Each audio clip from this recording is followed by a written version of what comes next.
은혜 받을 하나님의 말씀 시편 123편 1절로 4절에 있는 말씀 우리 다 함께 읽기를 원합니다. 다 한 목소리로 읽습니다. 하늘에 계신 주여, 내가 눈을 들어 주께 향하나이다. 주의 종의 눈이 그 상전의 손을, 여종의 눈이 그 주모의 손을 바람같이 우리 눈이 여호와 우리 하나님을 바라며 우리를 긍휼히 여기시기를 기다리나이다. 여호와여, 우리를 긍휼히 여기시고 긍휼히 여기소서.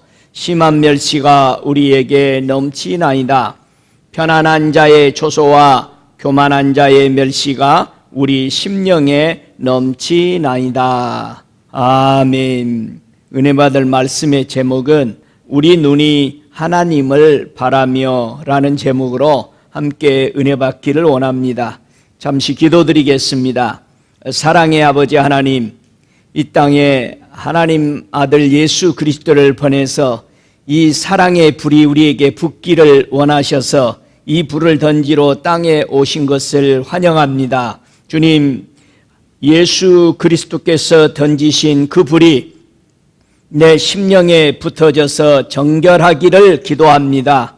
우리 주님이 던지신 그 불로 내 속에 있는 모든 인간의 육신을 위해서 살고자 하는 쭉정이들이 태워지고 오직 거룩하여 택함받은 자로서 정결함을 따라 주님의 기쁨, 주님의 사랑으로 살도록 인도하여 주옵소서. 또 이 불을 온 땅에 붙여나가는 자, 하나님의 복음을 전하며 생명을 잃어버린 자에게 생명을 알려주고 이 놀라운 생명을 전달해주는 복된 성도들이 되도록 인도하여 주옵소서. 거룩하신 하나님의 뜻이 하늘에서 이루어진 것처럼 이 땅에도 하나님의 놀라운 천국들이 주님 천국을 가진 자들을 통해서 날마다 전이되도록 역사하여 우리 주님 오실 때 온 땅이 하나님 앞에 무릎 꿇어 감사와 감격한 마음으로 올려드릴 수 있는 준비된 땅이 되도록 축복해 주시옵소서.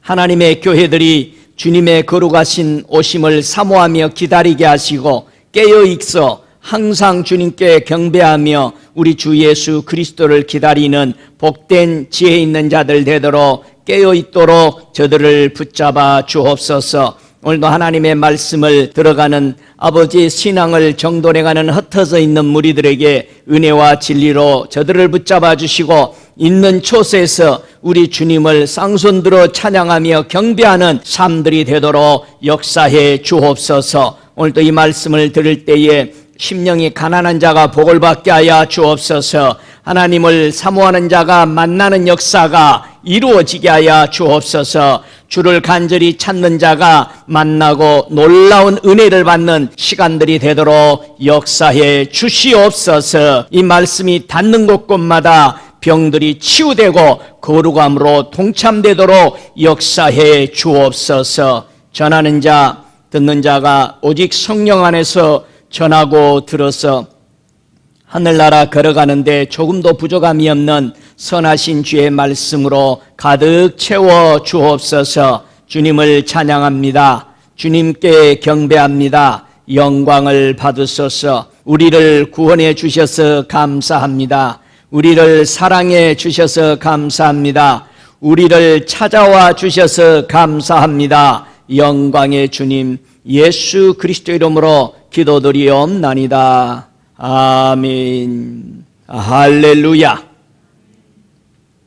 오늘 본문에 보니까 주여 내가 눈을 들어 주께 향하나이다 이렇게 고백하는 모습입니다. 이 땅에 사는 성도가 하나님을 사모하고 갈망하고 생활하는 것은 인생의 최고의 축복이다. 성경은 우리에게 말해주고 있습니다.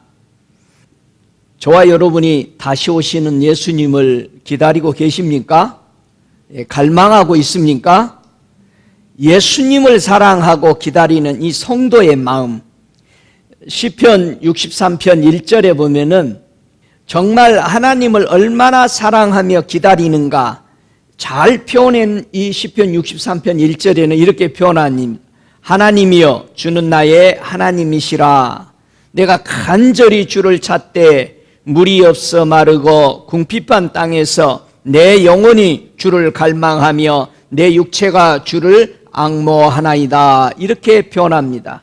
얼마나 주님을 사모하고 기다리기에 마치 사막에서 횡단하는 사람이 물이 떨어져 버리면은 얼마나 그 마음에 목마름과 애탐으로 가득할까라는 것입니다. 그래서 시편 42편에도 하나님이여 사슴이 시냇물을 찾기에 갈급한 같이 내 영혼이 주를 찾기에 갈급하나이다. 내 영혼이 하나님 곧 생존하시는 하나님을 갈망하나이다. 내가 어느 때에 나아가서 하나님을 배울고 하는 이 간절함이 저와 여러분에게 불붙기를 주의 이름으로 축복합니다. 내가 간절히 주를 찾았다라고 말합니다. 여러분, 간절히 주를 찾는 사람이 어떤 사람이라고 그랬어요? 아침에 일찍 일어나는 사람이 주님을 찾는다는 뜻입니다. 그 말은 수고를 아끼지 않고 찾는다는 뜻입니다. 아침에 일찍 일어나 주를 찾고 부르짖는 것, 이거는 내 모든 수고를 저는 주님 만나는데 전혀 수고롭다라고 생각하지 않습니다 라는 이런 모습으로 부르짖는 모습입니다. 지금까지 저와 여러분이 신앙생활을 하면서 살펴보건대 하나님은 약속을 지키시는 분입니까? 안 지키시는 분입니까? 정말 하나님이 여러분에게 약속을 꼭 지킵니까? 예. 어떤 사람이 하나님의 그 사랑을 받고 어떤 사람이 하나님을 만나게 될까? 자, 하나님을 사랑하고 또 사랑하면은 그 사랑하는 사람을 통해서 사랑을 입습니다. 우리는 만나고 싶으면은 간절히 찾으면은 하나님을 반드시 만나준다고 잠언서 8장 17절에는 얘기합니다. 정말 나의 사랑하는 자들이 나의 사랑을 입은다. 나를 간절히 찾는 자가 나를 만날 것이다. 이건 절대적인 약속입니다. 저와 여러분이 찾은 것만큼 그만큼 만난 겁니다. 여러분이 사랑한 만큼 그만큼 사랑받은 겁니다. 왜요? 그게 우리 하나님의 공의와 공평이란 뜻입니다. 내가 100번 찾았으면 100번 만나는 겁니다. 100번 사랑했으면 100번 사랑을 받는 것이 공의와 공평의 하나님이다. 그러면 한 번도 안 찾으면 만남은 이상하죠. 그렇잖아요. 갈망이란 것은 목이 타다란 뜻이죠. 성도가 하나님을 사랑할 때 주변의 변화에 매우 민감해야 한다라는 것을 꼭 기억해야 합니다. 우리가 하나님을 사랑한다 할 때 내 주변에 일어나는 바람 한 점이라도 우리는 민감해야 하는 이런 신앙이 돼야 되거든요. 얼마나 민감해야 될까? 출애굽기 17장 3절을 한번 찾아서 읽어보십시다. 우리 주변에서 일어나는 일들 속에 나는 과연 얼마나 민감한 신앙생활의 그런 사람인가? 자, 출애굽기 17장 3절 함께 읽습니다. 거기서 백성이 물이 가라매 그들이 모세에 대하여 원망하여 가로되 당신이 어찌하여 우리를 애굽에서 인도하여 내어서 우리와 우리 자녀와 우리 생축으로 목말라 죽게 하느냐. 여러분의 삶 속에 물이 없고 문제가 꼬이고 황야 같은 이런 상황이 올 때 과연 여러분은 어떤 하나님의 민감함을 발견할 수 있어야 하는가? 당장 상황을 보고 사람들은 불만, 불평, 원망합니다. 교회에서도 이렇게 야외를 한 번씩 이렇게 가잖아요. 소풍. 꼭 빼놓고 오는 거 있죠. 중요한 거. 그러면은 한마디씩만 해도 몇 명이 말하는 거요. 그렇죠. 그러니까 다시는 안 한다고 막 그럽니다. 야외 가는 걸 싫어해요. 나도. 빼놓고 올까봐 누가. 이스라엘 백성이 광야에 나왔는데 물이 없는 거예요. 저와 여러분의 생애 속에 이런 일들이 참 많습니다. 이런 상황에서 민감하게 반응하는 사람이 있는데 이사야 48장 21절에 보면은 이 상황을 이렇게 설명합니다. 여호와께서 그들을 사막으로 통과하게 하시던 때에 그들로 목마르지 않게 하시되 그들을 위하여 바위에서 물이 흘러나게 하시며 바위를 쪼개사 물로 솟아나게 하셨느니라. 출애굽기 17장에 있는 사람하고 이사야서 48장에 있는 사람하고의 환경의 민감성이 달랐다는 사실입니다. 똑같이 광야에서 3.5 밀리언이 물이 없어서 아우성인데 이사야 48장에 나오는 이 사람은 그거를 보았다는 얘기예요. 물이 없는 상태에서. 이 사람에게는 하나님이 이런 상황에서 무엇인가가 하시려고 하기 때문에 우리가 원하는 것은 뭐냐? 그분을 갈망하고 그분이 뭐를 하실 건가를 면밀히 주도하며 따라가는 것이 귀중한 거고 그걸 맛보게 되는 거잖아요. 그러나 원망해 하다가 물이 없어. 자, 분명히 물이 나왔어요, 안 나왔어요? 하나님이 물을 줬어요.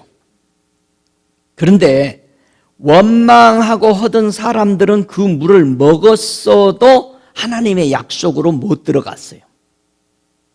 그런데 똑같은 상황 속에서 물이 없음을 알고도 반드시 하나님은 무슨 일을 하실 것이라는 것을 알았던 사람은 그 물 마시고 어디를 가요? 가나안에 들어갑니다. 이게 삶의 민감성이라 말하는 겁니다. 내가 얼마만큼 내 삶에 일어나는 바람 한 점이라도 그냥 스쳐 지나가지 않고 그거를 생각하고 하나님이 무슨 일을 하고 계시다라는 것을 바라보면서 갈망했던 사람들은 그 물을 먹고 그 약속의 땅을 밟더라 이 말입니다. 분명히 이사야 49장 10절에도 보면은 이 같은 상황을 그들이 줄이거나 목마르지 아니할 것이며 더위와 볕이 그들을 상하지 아니하리니 이는 그들을 긍휼히 여기는 자가 그들을 이끌되 샘물 근원으로 인도할 것임이니라. 결국 그렇게 하나님은 그들을 축복했습니다. 그런데 그 물을 똑같이 마셨지만은 불만, 불평, 원망으로 했고 마셨던 사람들은 결코 하나님의 위대함을 다 보지 못하고 그는 그 세대의 죄로 인해 죽었습니다. 광야 40년 생활에 죽어가는 1세대를 향해서 주님은 네 죄나 생각하다 죽으라고 그랬습니다. 저와 여러분이 교회나 우리가 예수 그리스도 이름으로 모인 곳이 흥황하여 가더라도 그 속에서 하나님 앞에 원망과 불평하지 않고 생활의 민감성을 가지고 하나님 앞에 살아가는 자들을 위해서 그들에게 구름기둥과 불기둥을 주어서 다음 세대가 살아나게 하는 것이지, 하나님의 교회와 하나님의 사람들이 죄짓고 마음대로 살아도 괜찮구나, 이거 하나님의 축복이 내리는구나 하는 이런 엄청난 오류에 빠진 사람들이 많이 있다는 것을 저와 여러분이 몸소 깨달아야 하는 것입니다.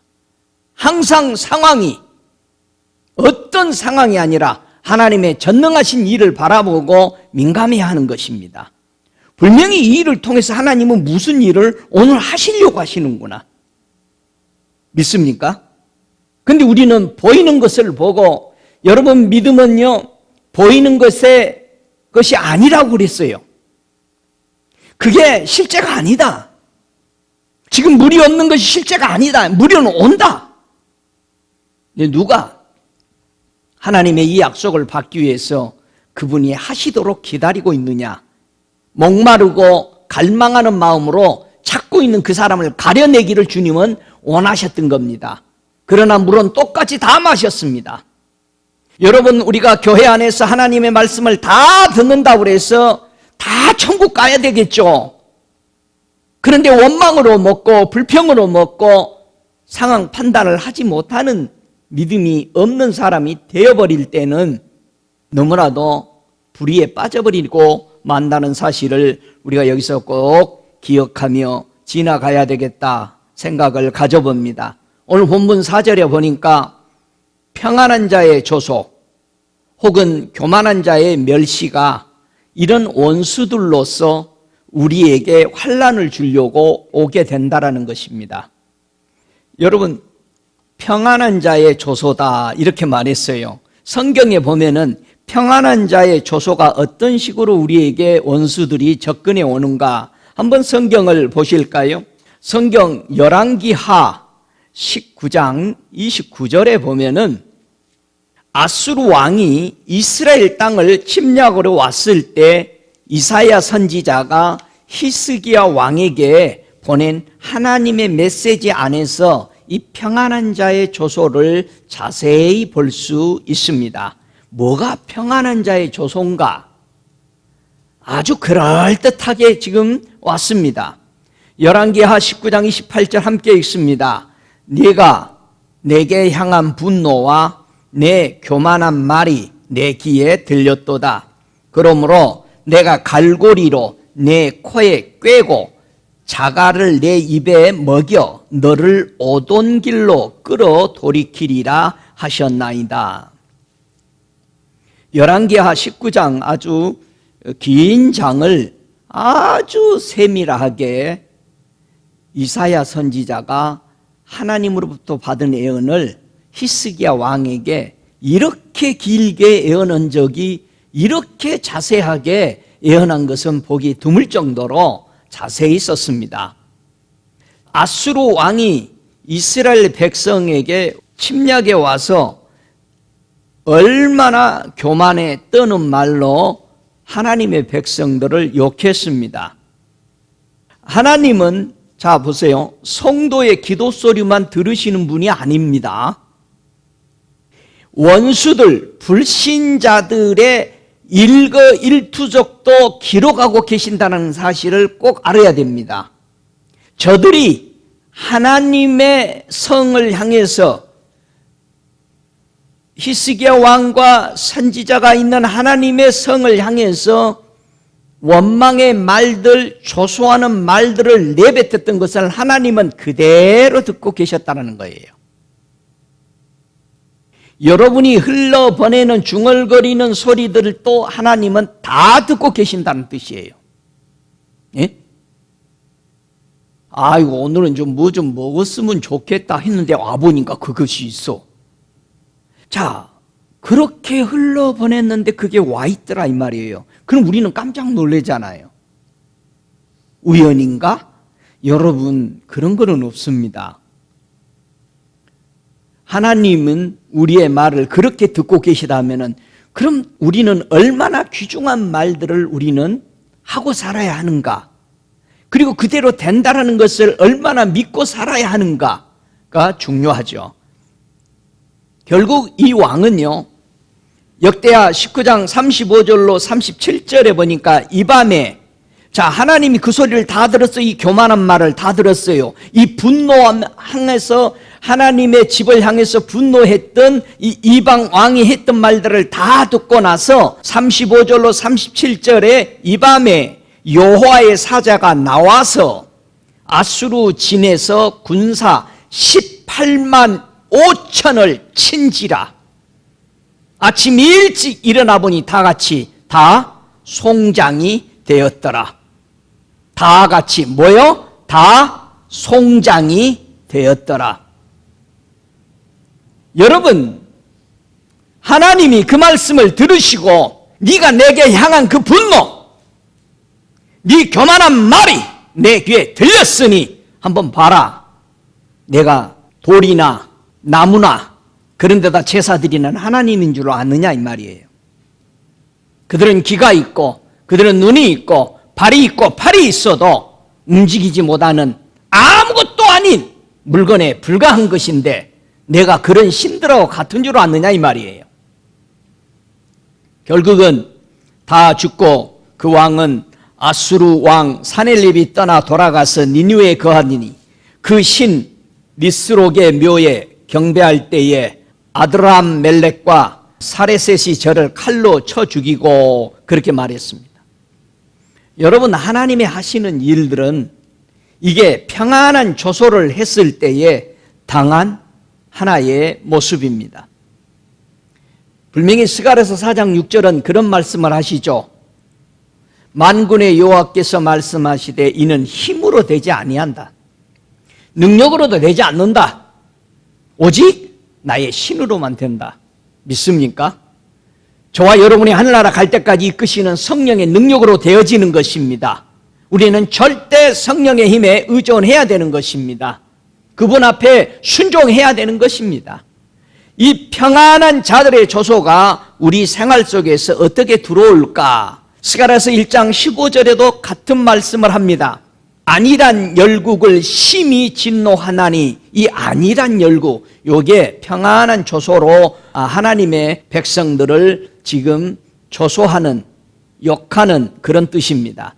나는 조금만 노하였거늘 그들은 힘을 내어 고난을 더하였습니다. 자, 스가랴서 1장 15절은요, 에레미야가 예언했던 포로 70년 만에 돌아올 것을 얘기했는데 70년 동안의 포로 생활에 하나님은 조금 노해가지고 이스라엘 땅에서, 거룩한 땅에서 벗어나서 다시 죄를 회개하고 돌아오도록 잠깐의 시간을 줬는데, 이방 나라들은 하나님의 백성들을 너무너무 고욕을 주고 고난을 주고 너무 핍박을 해서 하나님이 천사들을 보내서 조사해 보니까 해도 너무합니다. 하나님, 이런 보고가 들어온 겁니다. 해도 너무합니다. 하나님 앞에 저들이 잘못했지 지들에게 잘못한 게 아니란 말이야. 저와 여러분이 하나님 앞에 잘못한 거예요. 사람에게 잘못한 게 아니요. 그런데 사람들은 그를 온갖 노예와 고난과 역경으로 누르더라 이거예요. 저와 여러분이 사람들을 절대 그러지 마세요. 그 사람은 그 사람의 하나님 앞에서 그것을 훈련받고 있는 것이지, 우리가 그 사람을 어떻게 핍박하고 그들에게 맛 좀 봐라 하고 핍박하는 그런, 고난을 주는 그런 사람이 돼서는 안 됩니다. 분명히 하나님은 나는 조금 노했는데 저 원수들은 내 백성을 짓밟는다. 그래서 스가랴 선지자가 그것을 보는 겁니다. 새 천사들이 가서 조사해 보니까 이건 너무합니다. 너무해. 그래서 70년이 차서 돌아와야만은 하나님이 풀어줘야 하는 그것을 죄악이 관영해버리는 이방인들이 그것을 보고 하나님의 백성들을 다시 풀어 들어오게 하는 이런 모습들이 스가랴서에서 나타나는 겁니다. 우리가요, 하나님은 항상 사람들을 자유케 할 때 기준이 있습니다. 기준이 있다고. 하나님은 어떤 기준으로 멸시하는 자, 교만하는 자를 하나님의 백성들 앞에서 물리치게 만드냐 이거예요. 저와 여러분이 살아가는데 수없는 원수들이 조소와 교만으로 우리에게 오는데 이들을 물리칠 수 있는 기준이 뭐냐 이거예요. 내가 하나님 앞에 어떻게 서 있어야 하나님은 이 원수들, 조소하는 이 멸시하는 자들을 내게서 물리쳐 주시느냐 이 말이에요. 이 비결이 우리가 반드시 알아야 되죠. 자, 시편 119편 22절을 한번 보십시다. 우리 하나님은 내게 원수를 어떻게 물려치 주시는지 시편 119편 22절 함께 읽습니다. 내가 주의 증거를 지켜 싸우니 회방과 멸시를 내게서 떠나게 하소서. 하나님의 백성들이 잠시 하나님 앞에 훈련을 받고 바로 세워지기 위해서 고난을 받을 때 우리 성도들이 꼭 붙잡고 있어야 될, 그래서 회방을 받지 않고 멸시를 하나님이 내 앞에서 물리쳐 줄 수 있도록 우리는 뭘 붙잡고 있어야 돼요? 주의 증거를 지키고 있어야 돼요. 주의 증거를 가지고 있고 그것을 사모하고 그것을 원하면서 살아가야 된다는 것입니다. 주의 증거. 여러분, 증거가 있어요. 이 증거를 여러분은 항상 사용할 줄 알아야 됩니다. 여러분, 증거가 있어야 돼요. 성도가요, 붙잡고 살아가야 할 이 주의 증거가 얼마나 중요한지를 말해주고 있죠. 자, 위기가 찾아왔을 때 승리할 수 있는 비결이 뭐라고요? 주님의 증거를 지키고 있어야 된다는 얘기예요. 손에 잡고 있어야 된다는 얘기예요. 위기가 찾아왔을 때 어떻게 승리하는가 한번 보십시다. 호세아서 12장 4절에 보면은요, 함께 다 찾으시기 바랍니다. 이거는 누구의 위기를 설명하고 있는지 함께 읽습니다. 호세아 12장 4절 함께 읽습니다. 천사와 힘을 겨루어 이기고 울며 그에게 간구하였으며 하나님은 베델에서 저를 만나셨고 거기서 우리에게 말씀하셨나니. 이건 누구를 말하고 있어요? 야곱의 사건입니다. 여러분, 야곱의요 생애에 가장 위험한 위기가 있었는데 그때가 언제였을까요? 삼촌 집에서 20년 만에 나올 때 삼촌 잘 계시오 하고 인사하고 나왔어요? 아니면 어떻게 나왔다고 그래? 밤에 몰래 도망 나왔다고 그래요. 옛날에는요 그냥 나오지 못합니다. 자, 부인이 4명이나 되거든요. 그 페이를 다 해야 됩니다. 만약에 삼촌이 화가 나면은 맨몸으로 나가라. 그럼 맨몸으로 나가야 됩니다. 옛날에는 남자가 결혼을 못하는 이유는 돈이 없으면 못한 겁니다. 지금도 아랍이나 이쪽은 여성을 부로 사와야 됩니다. 그래서 그쪽에서는 부인을 많이 데리고 있다고 거느린다는 것은 대단한 부자란 뜻입니다. 도저히 자신이 없어요. 삼촌이 혹시 라헬만 뺏어놓고 다른 애들은 데려가라 할 수도 있고, 밤에 자식들 다 끌고 도망 나온 겁니다. 양과 소떼와. 왜냐하면 멀리 잠깐 외출한 상태에. 자, 한참 도망왔습니다. 그런데 삼촌이 이제는 뒤에서 쫓아오고 있죠. 앞에는 누가 쫓아오고 있어요? 에사가 죽이려고 400명을 거느리고 옵니다. 야곱은요 자기 일생의 최고의 위기를 만나고 있습니다. 앞에서는 형이 오지 20년 동안 칼 갈고 있다가 400명 데리고 오는 거 아니에요. 기다렸다는 뜻이요. 400명. 너 내가 나오기만 하면은 죽이려고 기다렸다는 뜻이야. 20년 동안. 뒤에는 삼촌이 옵니다. 야, 그래서 야곱이 사랑하는 아내들도 약복강 건너편으로 보냅니다. 사랑하는 10 아들들도 내보냅니다. 사랑하는 모든 재산 20년 동안 잠암순 지대로 자지 못하고 모아놨던 재산까지 다 내어보내고 야곱은 무릎을 꿇습니다. 자, 보세요. 저와 여러분이 위기를 만날 때 제일 먼저 야곱이 했던 게 뭐라고요? 다 같이 정돈하자. 왜 안 따라해요? 정돈하기 싫어? 절대 정돈 안 하면 해결 안 됩니다. 우리가 무슨 일을 만나면요 위기가 나오면은 그냥 정돈, 눈 딱 감고 싹 정돈해야 되는 거예요. 싹 오는 치로 돌아가 버려야 됩니다. 나 홀로 걸어왔을 때 다 버리고 그는 무릎 꿇어요. 여러분, 이게 그렇게도 귀중합니다. 저와 여러분이 위기가 오래간다, 망치는 거죠. 죽이는 겁니다. 건강이고 뭐고 다 망가져 버리는 겁니다. 위기를 만났을 때 전능자 앞에 무릎 꿇는 야곱의 모습 앞에 절대적으로 우리는 배워야 하는 겁니다. 창세기 32장 22절로 24절 보니까 밤에 일어나 2 아내와 2 여종들과 11 아들들을 인도하여 약봉강 나루를 건널세. 그들을 인도하여 시내를 건너고 그 소유도 건네고 야곱은 홀로 남았더니 어떤 사람이 날이 새도록 야곱과 씨름하다가 다 내어보냈습니다. 이게 진정한 회개입니다. 여러분, 저와 여러분이 지금 떠난다면은 다 놓고 가야 돼요. 예? 그러면 내가 지금 죽는다는 각오로 다 내놔버리고 하나님 앞에 엎드리는 겁니다. 주변을 정돈해야 돼요. 그리고 하나님 앞에 무릎을 꿇습니다. 그리고 두 번째 뭐를 하느냐? 야곱이 창세기 28장 12절로 15절에 있는 주의 증거를 붙잡습니다. 저와 여러분 삶 속에 증거를 붙잡아야 돼요. 마음을 정돈하고 두 번째 무슨 증거가 야곱에게 있었을까?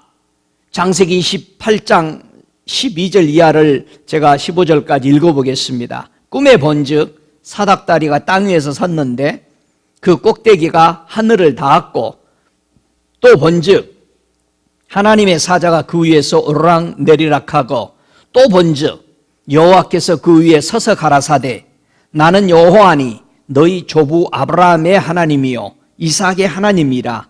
너 누운 땅을 내가 너와 내 자손에게 주리니 네 자손이 땅의 티끌같이 되어서 동서남북에 편만할지며 땅의 모든 족속이 너와 내 자손을 인하여 복을 얻으리라. 내가 너와 함께 있어 네가 어디로 가든지 너를 지키며 너를 이끌어 이 땅으로 돌아오게 할지라. 내가 네게 허락한 것을 다 이루기까지 너를 떠나지 아니하리라 하신지라. 야곱이 붙잡은 것은 이겁니다. 이게 주님과 자기하고의 약조 맺은 언약이었고 증거였습니다.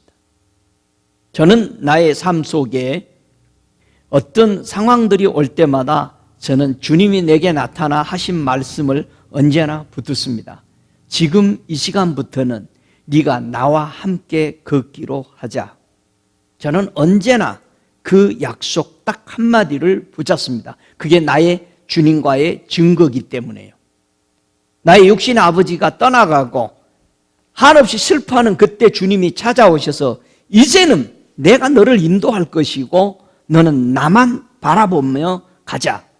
그 약속 하나를 저는 항상 붙들기 때문에 어떤 상황이 해오리바람이 아무리 쳐도 저는 그런 것에 눈 하나 깜짝 안 하는 이유가 다 내려놔버리고 오직 주님과 나와의 있는 그 증거를 붙잡을 때 하나님은 거기서 다시 시작하시는 겁니다.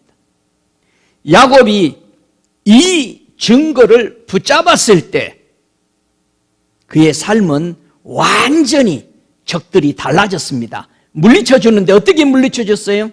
삼촌 꿈에 나타나서 뭐라고 합니까? 너는 선악간에 어떤 말도 입을 열지 마라. 얼마나 무서웠을까요? 라반이. 그리고 형은 어떻게 녹여버립니까? 밤새 씨름하고 하나님의 은혜를 받고 나서 형이 오는데 형의 얼굴 속에 뭐를 봐요? 하나님의 얼굴을 보는 거죠. 그 원수의 얼굴에서 하나님의 얼굴을 보는 거예요. 원수에게 뭐라고 말해요? 내가 당신을 보니까 하나님을 뵙는 거하고 똑같은 애요. 하나님 같대는데 원수가 뭐라고 그래? 가자. 내가 네 앞잡이가 되겠다. 이제는 녹아져 버린 겁니다. 여러분, 진퇴양난에 빠져있던 이 야곱의 위기는 하나님 앞에 다 내어놓고 결단하고 하나님의 증거를 딱 붙들고 기도했을 때 하나님이 모든 일들을 정돈해 버리십니다. 이게 위기 속에 하나님의 증거를 붙잡았을 때 해결해 주시는 하나님의 은혜인 겁니다. 저와 여러분의 삶 속에 해결 못할 문제가 하나님에게는 없습니다. 아무리 태산 같은 문제여도 결론은 야곱처럼 이 자세를 누구든지 회개하는 자세, 주의 증거를 붙잡는 이 자세에 들어오기만 한다면 하나님은 모든 원수, 앞뒤에 막혀있는 모든 원수들을 일시에 그날 밤에 일하신다는 것을 믿으시기 바랍니다. 모세는 이스라엘 백성들에게 주의 증거에 대해서 가르쳤습니다. 이스라엘 백성 수많은 3.5 밀리언에게 주의 증거가 무언지 아냐? 여호수아 지도자는 이스라엘 백성들에게 이 땅에 사는 들 동안 너희들이 알아야 될 주의 증거가 무엇이냐 가르쳤어요. 이들은 주의 증거를 희미하게 가지고 있었기 때문에 모세는 이스라엘 백성들에게 신명기 6장 20절 이하에 보면은 25절까지 주의 증거에 대해서 가르쳤습니다. 후일에 네 아들이 내게 묻기를 우리 하나님 여호와의 명하신 증거와 말씀과 규례와 법도가 무슨 뜻이뇨 하거든. 여호와께서 우리에게 이 모든 규례를 지키라 명하셨으니 이는 우리로 우리 하나님 여호와를 경외하여 항상 복을 누리게 하기 위함이며 또 여호와께서 우리로 오늘날과 같이 생활하게 하려 하심이라. 어떻게 살기를 하나님은 원하신다고요? 다 같이 오늘날같이. 오늘날같이. 오늘날같이가 뭐예요? 이스라엘 백성에게 지금. 이들이 어디 있어요? 광야에 있어. 하나님이 가장 기뻐했을 때가 언제인 줄 아세요? 성경 66권에 이스라엘 백성을 광야에서 이끄실 때였습니다. 나는 그때가 행복했다. 나는 그때가 가장 행복했다. 너희들이 나만 따라보고 오는 거 나는 그때를 잊을 수 없다. 모세가 하는 말이 뭐라고 6장에서 신명기에서 이와 같이 살기를 나는 원했다. 저와 여러분이 광야 같은 세상에 살고 있습니다. 물 한 그릇, 풀 한 폭이 없는 이 광야 같은 세상에 살고 있습니다. 저와 여러분은 하나님이 보시는 눈으로 그렇게 봐야 할 것입니다. 그러나 세상의 인간적인 육신의 땅의 눈으로 보니까 세상은 살기 좋고 말할 것 없이 말 한마디 한마디만 하면 이제는 다 첨단 과학이 일할 수 있는 첨단의 세계에 살고 있습니다. 여러분, 그러나 우리가 하나님의 눈으로 본다면은 그거는 우리에게 우리 영혼을 살리는 데는 하나도 도움되지 않는다는 사실을 알아야 하는데 우리는 그걸 모르고 살아갈 때가 많습니다. 여호수아는요, 이스라엘 백성들에게 이제 자기가 죽어갈 때가 가까워졌습니다. 광야에서 40년 동안 살았던 사람들이 거의 다 죽어가고 제사장도 죽어가고 자기도 죽어가는 얼마 안 돼서 여호수아 24장 26절에 주의 증거에 대해서 이제 설명합니다. 여호수아가 이 모든 말씀을 하나님의 율법책에 기록하고 큰 돌을 취하여 거기 여호와의 성소 곁에 있는 상수리 나무 아래 세우고 모든 백성에게 이르되 보라 이 돌이 우리에게 증거가 되리니 이는 여호와께서 우리에게 하신 모든 말씀을 이 돌이 들었음이라. 그런즉 너희로 너희 하나님을 배반하지 않게 하도록 이 돌이 증거가 되리라 하고 그랬습니다. 왜 꼭 돌을 세우죠? 돌은 변함이 없거든요. 그렇잖아요.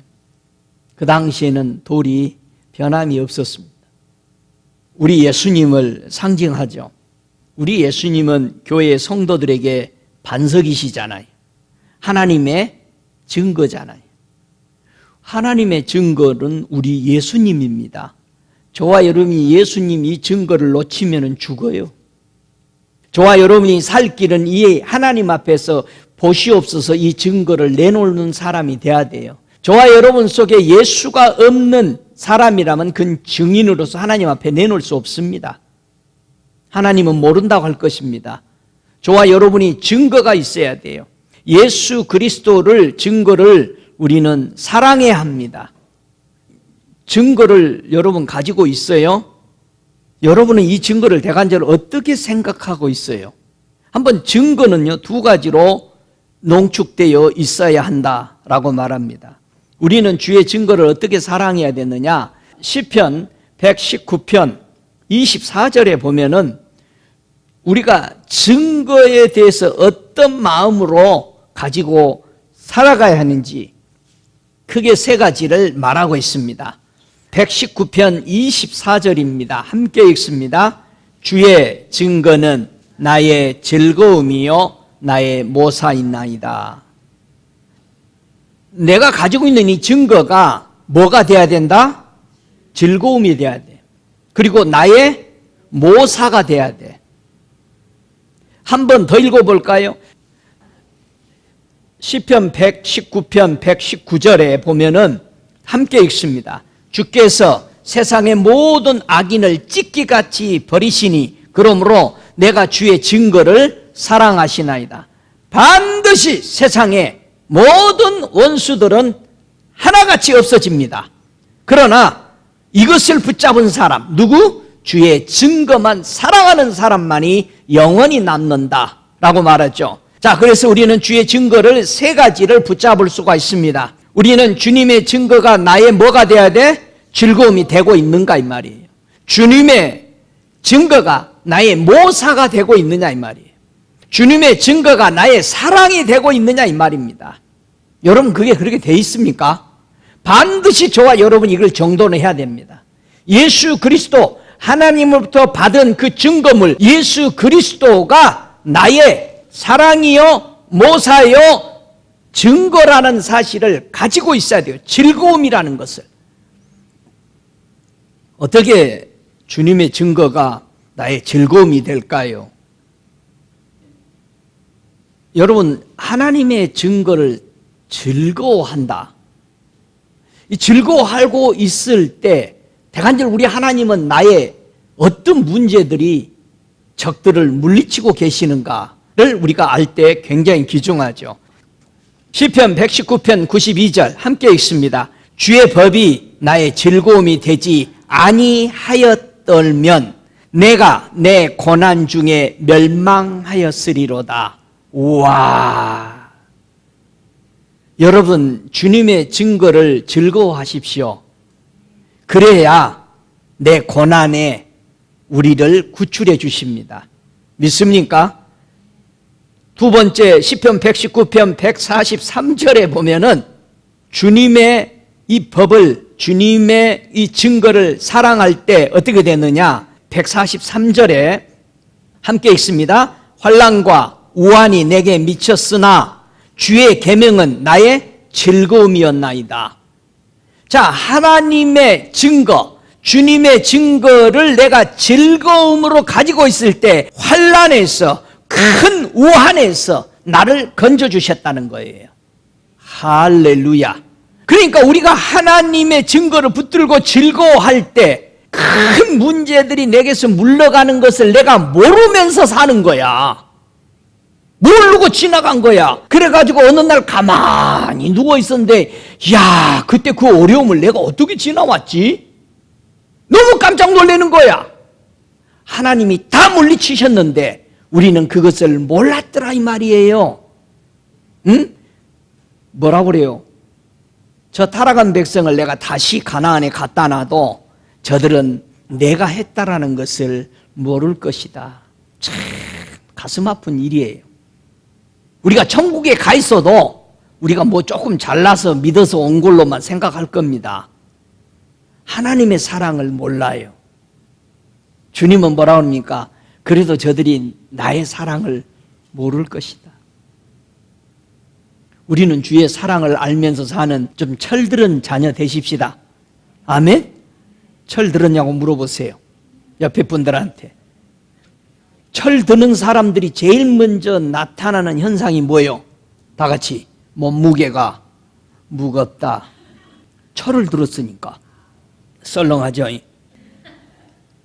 주의 계명은 나의 모사다. 자, 모사라는 말 충고요, 계획이요, 방책이요, 목적이란 뜻입니다. 모사가 좋다. 하나님에게 허락받은 모사 같더라. 얼마나 모사들이 대단했는지. 우리 나단 선지자도 모사가 대단했어요. 다른 사람들이 왕이 되려고 왕자들이 막 들고 일어날 때 나단 선지자가 가가지고는 밧세바한테 가가지고 내가 솔로몬을 왕을 시키는데 내가 완전히 앞으로 모사를 다 하겠습니다 합니다. 그래서 솔로몬을 왕을 세우는데 나단 선지자의 모사가 다 이룬 것입니다. 하나님의 백성들이 나오는 그 모사는 참으로 하나님 앞에 물어서 받은 것하고 같다라고 말합니다. 그러니까 교만해져 버리는 거죠. 그러니까 저와 여러분이 아무리 좋은 생각이어도 주님 앞에 내놓고 주님한테 허락을 받고 주님이 하라는 대로 해야만이 그 모사가 주님이 주신 은혜로 바뀌는 것입니다. 저와 여러분이 이 즐거움, 그 다음에 이 모사가 나의 주님의 증거가 나의 모사가 되었다. 이 모사를 보면은 어느 때 우리가 볼 수 있냐면요. 신명기 32장 28절에 모세가 노래하는 노래 속에서 볼 수 있는 중에 하나가 있는데요. 신명기 32장은요, 모세의 노래입니다. 모세가 노래를 하는데요. 물론 출애굽기 15장도 모세의 노래라고 말하는데 신명기 32장이 더 적절한 모세의 노래입니다. 28절에 그들은 모략이 없는 국민이라 그 중에 지식이 없도다 그랬습니다. 모략이 없는 백성이다. 누가? 이방의 하나님을 경외하지 아니하고 혹 하나님을 믿었다가도 떠나가는 사람들, 모든 하나님 안에 들어있지 않는 사람들은 모략이 없는 사람들입니다. 즉 주의 증거를 가지지 못하면은 하나님의 모략은 나올 수가 없습니다.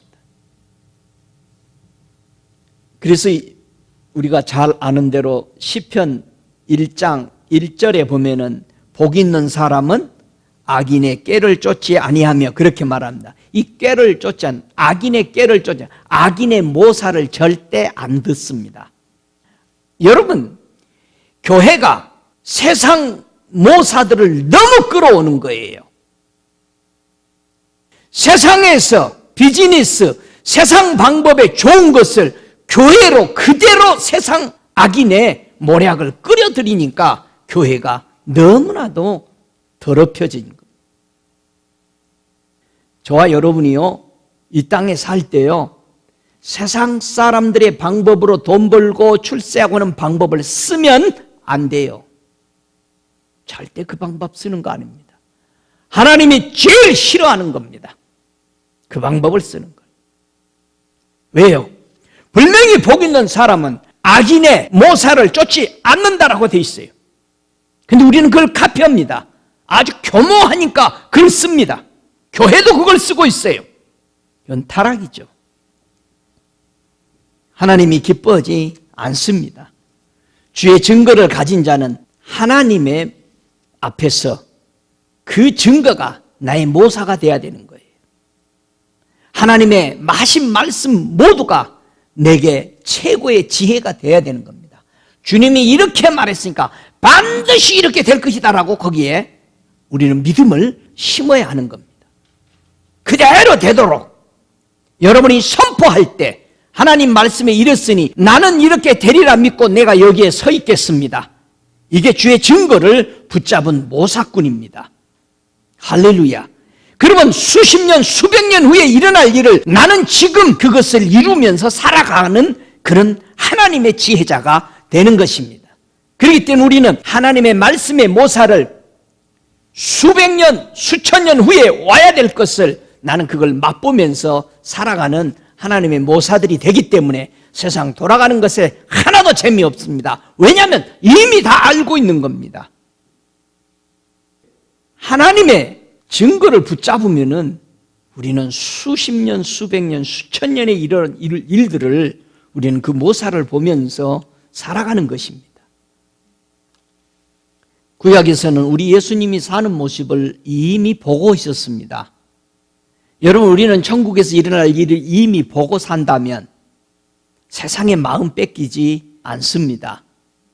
이사야 11장 2절에는 우리 예수님께서 이 땅에 사실 때에 주의 증거를 붙잡고 어떻게 사시는가를 보았다. 이사야 선지자는 우리에게 글을 남깁니다.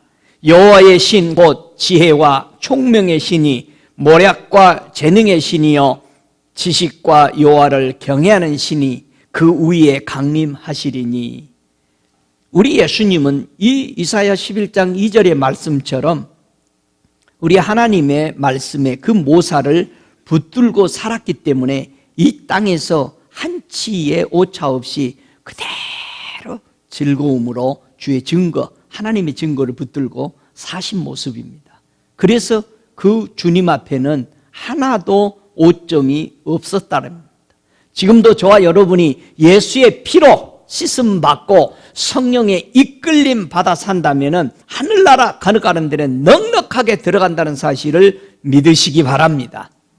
교회의 성도가 무엇을 놓칠 때 하나님하고의 관계가, 교제가 끊겨지는가라는 사실을 우리는 꼭 알아야 됩니다. 시편 119편 79절에 주를 경외하는 자로 내게 돌아오게 하소서. 그리하시면 저희가 주의 증거를 알리니이다. 이렇게 말합니다. 여러분, 우리가 하나님을 경외하는 그 자리로 돌아올 때 주의 증거에 대해서 알게 된다는 것입니다. 하나님의 증거는요, 하나님을 섬기지 않는 마음을 가지고 있어서는 절대 모사가 될 수 없고 즐거움이 될 수 없습니다. 저와 여러분이 하나님을 경외할 때만이 그분의 말씀이 절대적인 나에게 지혜요, 엄청난 세계를 열어가는 데에 지식이 되는 거지, 하나님을 경외 안 하면서 이 성경을 갖다가 좋은 말이라고 믿지 않는 저 세상 사람들이 사용하려고 하는데 그들에게는 눈이 감겨버리는 것입니다. 그들에게 열어주지 않습니다. 간혹 가다가 전 세계에서 히트치는 음악들이 있는데 그거는 딱 한 단어, 하늘의 단어를 훔쳐와서 사용할 때만이 그렇게 그 노래들이 히트치는 것입니다. 하늘의 영역인 딱 한 절을 썼는데 그 음악들이 그렇게 세계를 흔드는 음악이 되는 것입니다. 마찬가지입니다. 하나님을 경외하는 사람이 하나님의 증거가 그들에게 즐거움이 되고 모사가 되어서 방책을 내놓을 수 있고 목적을 내놓을 수 있는 이런 말씀이 된다라는 것을 우리는 봅니다. 시편 119편 125절에도 나는 주의 종이오니 깨닫게 하사 주의 증거를 알게 하소서.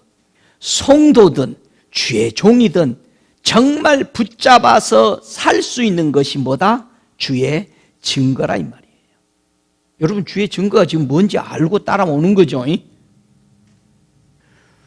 오늘 본문의 3절에 여호와여 우리를 긍휼히 여기시고 긍휼히 여기소서 이렇게 말했습니다. 긍휼이다, 은혜를 베풀어 달라는 말이죠.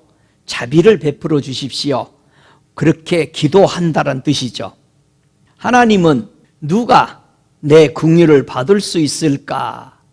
이렇게 질문합니다. 여러분, 모세에게 반문했을 때 내 긍휼을 받을 수 있는지, 누가 내 긍휼을 받을 수 있는지 아느냐? 이렇게 모세에게 물었습니다. 출애굽기 33장 19절에 여호와께서 가라사대 내가 나의 모든 선한 형상을 네 앞으로 지나게 하고 여호와의 이름을 네 앞에 반포하리라. 나는 은혜 줄 자에게 은혜 주고 긍휼히 여길 자에게 긍휼을 베푸느니라. 모세에게 하는 말씀입니다.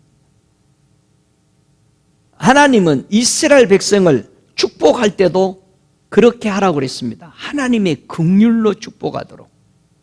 제사장들에게 백성들이 올 때마다 요즘 말하면 축도나 기도들을, 축복을 주의 종들이 성도에게 이렇게 축복하라고 하나님이 명령했죠. 민수기 6장 그 유명한 24절로 27절에 보면은 여호와는 내게 복을 주시고 너를 지키시기를 원하며 여호와는 그 얼굴로 내게 비추사 은혜 베푸시기를 원하며 여호와는 그 얼굴을 내게로 향하여 드사 평강 주시기를 원하노라 할지니라 하라. 그들은 이같이 내 이름으로 이스라엘 자손에게 축복할지니 내가 그들에게 복을 주리라. 어느 집에 갔더니 우리 박창렬 목사님하고 한 주간을 머물면서 있었는데 그 집 테이블에 이 구절이 올려져 있었습니다. 우리가 오기 전에 몇 주 전부터 이 말씀이 그렇게 떠올라서 써붙여 놨는데 그걸 우리 박창렬 목사님 보더니 이거 축복하라고 써놨네. 그리고는 집주인 부부를 앉혀놓고 안수기도 해준 적이 있었습니다. 자기는 이걸 왜 이 말씀이 떠오른지를 몰라서 밥 먹는 식탁에다 놨는데 우리가 꼭 그 앞에서 밥을 먹는 거예요. 그래서 부부가 오라고 그래서 우리 형님 목사님이 축복을 간절히 해주면서 그런 상황이 있었는데, 이 민수기서 6장 24절로 27절에 있는 이 위대한 말씀, 이건 하나님이 이 긍휼의 마음으로 내 마음이다, 이게 내가 너희들에게 베풀고자 하는 마음이다. 그래서 하나님이 이대로 축복하셨던 것을 우리는 봅니다. 하나님의 긍휼은 성전으로 성도와 언약을 했다는 사실을 꼭 기억해야 합니다. 하나님께서요, 열왕기상 9장 3절에 보면은 성전이 뭔지를 설명합니다. 왜 성전이 그렇게도 귀중한지 아냐? 여러분은 성전 귀중해요? 하나님의 성전 귀중하게 여겨요? 왜 여러분은 하나님의 성전이 귀중해? 열왕기상 9장 3절을 보십시다. 세 가지가 있습니다. 하나님이 성전을 귀중하게 여기는, 이건 약속입니다. 내가 성전을 이렇게 약속한다. 함께 읽습니다. 저희에게 이르시되 네가 내 앞에서 기도하며 간구함을 내가 들었은즉 내가 너의 건축한 이 전을 거룩하게 구별하여 나의 이름을 영영히 그곳에 두며 나의 눈과 나의 마음이 항상 거기 있으리라. 자, 이건 솔로몬이 솔로몬 성전을 지어놓고 하나님 앞에 봉헌할 때에 하나님 앞에 드린 왕의 기도입니다. 이 기도를 하나님은 듣고 언약을 합니다. 자, 보세요. 성전과 하나님이 언약을 했는데 세 가지를 언약을 합니다. 이 하나님의 성전에는 하나님의 뭐가 있다? 이름이 있을 것이다. 이 시간 이후부터 내 성전에는 내 눈이 여기에 있을 것이다. 자, 내 성전에는 나의 마음이 여기 있을 것이다. 그러면은 저와 여러분 안에는 성전이 있어요, 없어요?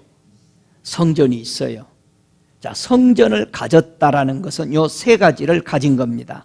내가 하나님의 이름이 이곳에 있다. 하나님의 눈이 이곳에 있다. 하나님의 마음이 이 성전에 있다. 위대한 약속인 것입니다. 이런 증거들을 여러분이 붙잡아야 합니다. 하나님, 내가 주의 성전이 아닙니까? 주님의 이름과 눈이, 주님의 마음이 여기에 있는 성전이 아니십니까? 나를 긍휼히 여겨달라라는 긍휼의 이 은혜를 우리는 구할 수 있는 증거들이 이 안에 있는 것입니다. 여러분, 멸망의 위기에서 하나님의 긍휼을 입은 유다 민족들을 우리는 생각할 수 있습니다. 에스더의 이 하만이라는 아주 악한 사람이 모르드게 한 사람 죽이려다가 민족을 죽이기로 이제 마음을 바꿔서 4장이라든가 여기 보면은 8장에 보면은 이스라엘 민족을 완전히 다 몰살시키려고 계획을 세웠다가 결국은 왕 앞에 에스더가 나가서 하나님 앞에 구하듯이 왕에게 구해서 그 도장 찍어놓은 것을 이제 폐하고 아간의 악함을 드러내서 결국 아간의 모든 잡당들을 다 죽이고 유다의 온 민족을 구하는 하나님의 긍휼을 입는 가장 큰 사건이 바로 에스더에서 나오는 겁니다. 하나님의 긍휼의 능력이 얼마나 위대한 건가를 보여주는 겁니다. 왕이 취소하고 저 사단의 괴계를 부셔버리는, 그래서 마치 온 세계를 이 사단들이 멸망하려고 작당했을 때 우리 하나님께서 구원자이신 긍휼로 우리에게 보내준 하나님의 선물 예수 그리스도가 우리를 구원하는 이런 역사들의 그림자로 우리에게 계속 실제로 보여주고 계시다라는 것을 우리는 여기서 알 수 있습니다. 지금은 하나님의 긍휼을 받을 수 있는 시대입니다. 정말 은혜 받을 때 은혜 받아야 합니다. 저와 여러분이 정신 말짱할 때 은혜 받아야 됩니다. 건강할 때 은혜 받고 진리로 들어가셔야 합니다. 시편 102편 13절에는 주께서 일어나사 시온을 긍휼히 여기시리니 지금은 그를 긍휼히 여기실 때라. 정한 기한이 오미니라. 그렇게 말합니다. 여러분, 우리 하나님은 오늘 또 기다리십니다. 은혜 주시려고 기다립니다. 믿습니까? 주님이 오늘도 일어나십니다. 긍휼을 베푸시려고 오늘도 일어나십니다. 누가 그분을 원하고 있을까? 누가 그분을 간절히 찾고 있을까? 누가 그분에게 진정한 사랑을 하고 있을까라는 것을 우리는 명심하면서 예수님은 이 땅을 거니실 때도 하나님 아버지를 갈망하도록 무엇을 완성해 놓고 가셨습니까? 요한복음 2장 17절에 우리가 잘 아는 대로 다윗을 왕으로 세운 것은 딱 한 가지 목적이 있어서 다윗을 왕으로 세웠습니다. 왜 다윗을 왕으로 세웠어요? 하나님의 성전을 짓기 위해서 다윗을 세웠습니다. 예수님을 왜 이 땅에 보내셨어요? 우리 예수님께서 요한복음 2장 17절에 그런 말씀을 하시죠. 제자들이 성경 말씀에 주의 전을 사모하는 열심히 나를 삼키리라 한 것을 기억하니라 그랬습니다. 우리 예수님도 이 땅에 다윗의 무너진 장막을 완성해 놓은 겁니다. 왜요? 아까는 성전에 분명히 뭐가 있다고 그랬어요? 성전이 완성이 되어야 그 안에 뭐가 있어요? 하나님의 이름이 거기 있어요. 이 이름을 두시려고 주님은 그렇게도 자신이 성전으로서 완성해 놓고 가려고 했던 거죠. 그래서 하나님의 성전에는 하나님의 눈이 있기 때문에, 하나님의 성전에는 하나님의 마음이 있기 때문에, 그러면 다 있는 거 아닙니까? 이 성전이 우리 안에 있게 하기 위해서 우리 주님이 가장 원했던 것은 성전을 바르게 세워놓고 가기를 원했던 겁니다. 그래서 계시록에 보면은 하나님의 성전 안에는 아버지 하나님과 어린 양이신 예수 그리스도 외에는 아무것도 없는 그곳에 누가 운행하신다? 성령이 운행하시는 것입니다. 저와 여러분의 마음의 성전 안에는 하나님과 어린 양이신 예수 그리스도 외에 아무것도 없어야 성령이 충만하게 운행하시면서 우리 안에 큰 기쁨과 즐거움으로 우리를 축복하고 이끄신다는 사실을 믿으시기 바랍니다. 그래서 저와 여러분이 사모하는 신앙, 정말 여러분의 눈은 무엇을 바라보고 계십니까? 여러분이 추구하는 거, 뭘 바라보고 기뻐하고 즐거워하십니까? 분명히 로마서 10장 2절에는 그렇게 말합니다.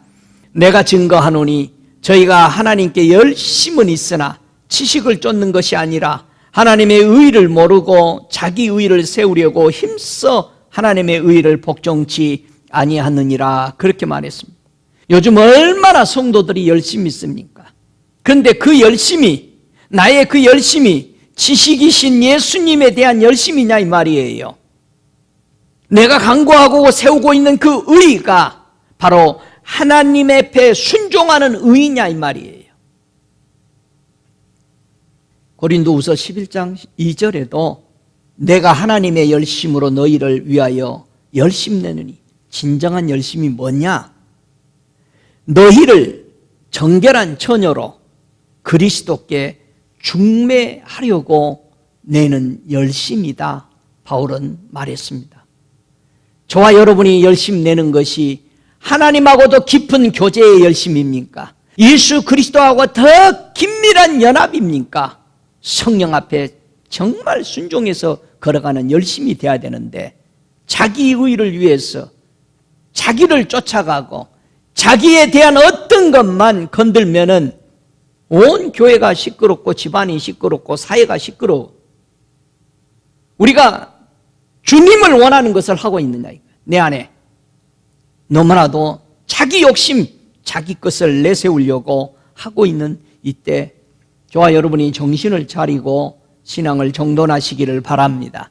다시 오시는 우리 주님을 맞을 때까지 교회의 성도가 꼭 고백하며 살아야 할 것이 시편 57편 1절에 말합니다. 하나님이여 나를 긍휼히 여기시고 나를 긍휼히 여기소서. 내 영혼이 주께로 피하되 주의 날개 그늘 아래서 이 재앙이 지나가기까지 피하리니이다. 그렇게 고백했습니다. 우리는 주님의 그늘 아래 머무는 기쁨과 평안과 감사를 느끼고 배워야 합니다. 그분 안에 있는 것, 오직 우리의 임금, 우리의 구주가 되시는 예수 그리스도만 바라보면서 복 있는 눈이 되시기를, 그분만 바라보며 오실 그분을 바라보며 살아가는 복된 성도가 되시기를 주 예수의 이름으로 축복합니다. 다 함께 일어나셔서 우리 함께 기도드릴 때 주님 앞에 감사함으로 우리가 나아가십시다.